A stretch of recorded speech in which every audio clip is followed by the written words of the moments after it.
আলু পটল বেগুনের মতো যদি শুভেন্দু অধিকারী মনে করে হিন্দু ধর্মকে দাঁড়িপাল্লায় ওজন করে বিক্রি করবে, হিন্দুরা কিন্তু ঐক্যবদ্ধ হয়ে আছে, আপনাকে তুখর জবাব দেবে। একদিকে পবিত্র শঙ্করধ্বনি আর ফজরের আজানে নন্দীগ্রামের মানুষের ঘুম ভাঙে।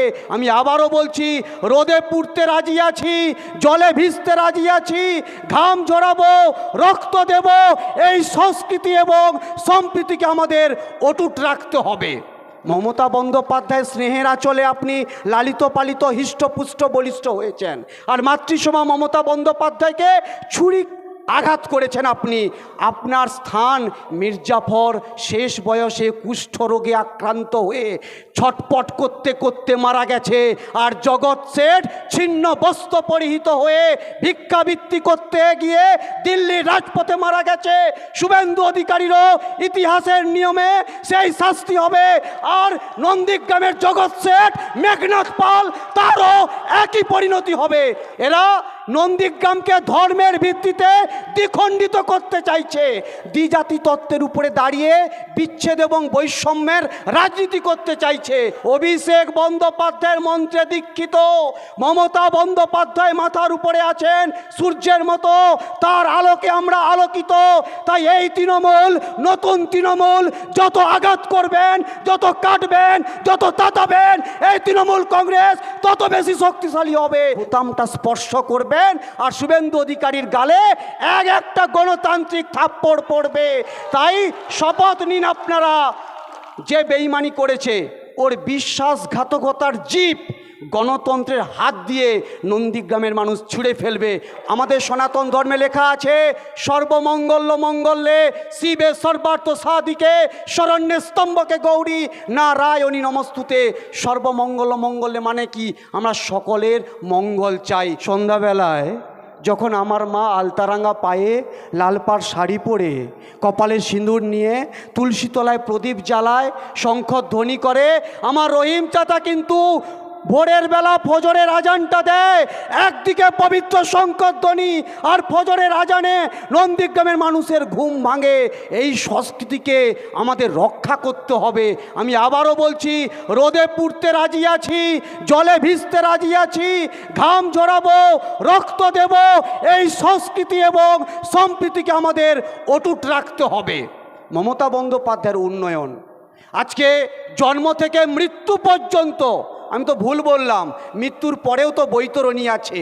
আমাদের জীবনের এমন কোনো ক্ষেত্র নেই যেখানে মমতা বন্দ্যোপাধ্যায়ের উন্নয়নের ছোঁয়ায় আমরা স্পন্দিত হইনি, আমরা সঞ্জীবিত হইনি, আমরা সমৃদ্ধ হইনি।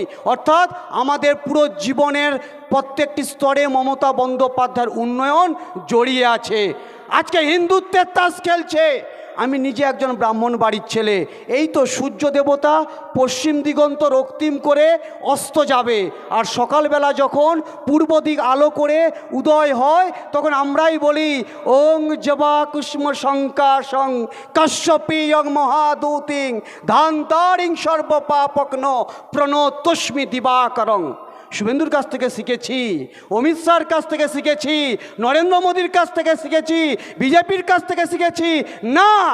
আমার বাড়ির পরম্পরা, মা বাবা ঠাকুরদা ঠাকুমা কাকিমা জেঠিমার কাছ থেকে এই শিক্ষা পেয়েছি, বিজেপির কাছ থেকে এই শিক্ষা পাইনি। এরা নন্দীগ্রামকে ধর্মের ভিত্তিতে দ্বিখণ্ডিত করতে চাইছে, দ্বিজাতি তত্ত্বের উপরে দাঁড়িয়ে বিচ্ছেদ এবং বৈষম্যের রাজনীতি করতে চাইছে। আসলে এরা ভুলে গেছে সনাতন সহিষ্ণুতার কথা বলে, সনাতন মূল্যবোধের কথা বলে, সনাতন মানবতার কথা বলে, সনাতন মূল্যবোধের কথা বলে, আর সনাতন সর্বধর্ম সমন্বয়ের কথা বলে। তাই সনাতন মানে চিরন্তন, সনাতন মানে শাশ্বত, সনাতন মানে অবিনশ্বর, সনাতন মানে অতীতে যা ছিল, বর্তমানে যা আছে, ভবিষ্যতে তা থাকবে। সেটাই হচ্ছে সনাতন হিন্দু ধর্ম। আর এই হিন্দু ধর্ম সৃষ্টি স্থিতি লয় তিন সত্যের উপরে দাঁড়িয়ে আছে। আলু পটল বেগুনের মতো যদি শুভেন্দু অধিকারী মনে করে হিন্দু ধর্মকে দাঁড়িপাল্লায় ওজন করে বিক্রি করবে, হিন্দুরা কিন্তু ঐক্যবদ্ধ হয়ে আছে, আপনাকে তুখর জবাব দেবে রাজনৈতিকভাবে। মমতা বন্দ্যোপাধ্যায়ের স্নেহের আঁচলে আপনি লালিত পালিত হৃষ্টপুষ্ট বলিষ্ঠ হয়েছেন, আর মাতৃসভা মমতা বন্দ্যোপাধ্যায়কে ছুরি আঘাত করেছেন আপনি। আপনার স্থান ইতিহাসের পৃষ্ঠা সাক্ষ্য বহন করছে। বাংলার শেষ স্বাধীন নবাব সিরাজউদ্দৌলা যখন ব্রিটিশ ইস্ট ইন্ডিয়া কোম্পানির বিরুদ্ধে পলাশির প্রান্তরে লড়াই করেছিলেন, তার সেনাপতি ছিল মীর জাফর, তার সহযোগী ছিল জগৎ শেঠ। এরা বেইমানি করেছিল সিরাজউদ্দৌলার সঙ্গে। জানেন তাদের শেষ পরিণতি কি হয়েছিল? সিরাজউদ্দৌলাকে যেভাবে বেইমানি করে পরাজয়ের মালা পরিয়েছিল, তার পরিণতি হয়েছিল মীর জাফর শেষ বয়সে কুষ্ঠ রোগে আক্রান্ত হয়ে ছটপট করতে করতে মারা গেছে। আর জগৎ শেঠ ছিন্ন বস্ত্র পরিহিত হয়ে ভিক্ষাবৃত্তি করতে গিয়ে দিল্লির রাজপথে মারা গেছে। শুভেন্দু অধিকারীরও ইতিহাসের নিয়মে সেই শাস্তি হবে। আর নন্দীগ্রামের জগৎ শেঠ মেঘনাথ পাল, তারও একই পরিণতি হবে। আমাদের সনাতন ধর্মে লেখা আছে, সর্বমঙ্গল মঙ্গলে শিবে সর্বার্থ সাধিকে শরণ্যে স্তম্ভকে গৌরী নারায়ণী নমস্তুতে। সর্বমঙ্গল মঙ্গলে মানে কি? আমরা সকলের মঙ্গল চাই। বক্তব্য দীর্ঘায়িত করব না, অনেকেই আছেন। তবে কেন্দ্রীয় এজেন্সি দিয়ে ভয় দেখিয়ে যদি মনে করে থাকেন তৃণমূল কংগ্রেসের নেতা কর্মী সমর্থকদের আপনি ধমকাবেন, চমকাবেন, মূর্খের স্বর্গে বাস করছেন।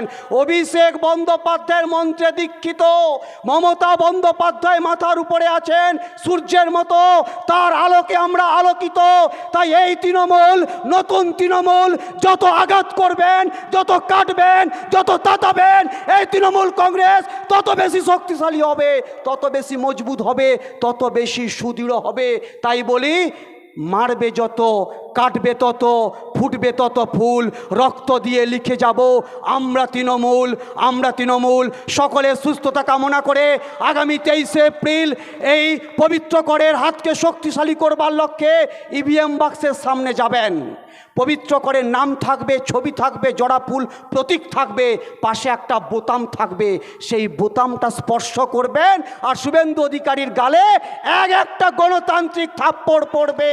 তাই শপথ নিন আপনারা, যে বেইমানি করেছে ওর বিশ্বাসঘাতকতার জিপ গণতন্ত্রের হাত দিয়ে নন্দীগ্রামের মানুষ ছুঁড়ে ফেলবে। বন্দে মাতরম। মমতা বন্দ্যোপাধ্যায় জিন্দাবাদ, যুবরাজ অভিষেক বন্দ্যোপাধ্যায় জিন্দাবাদ। জয় হিন্দ, জয় বাংলা।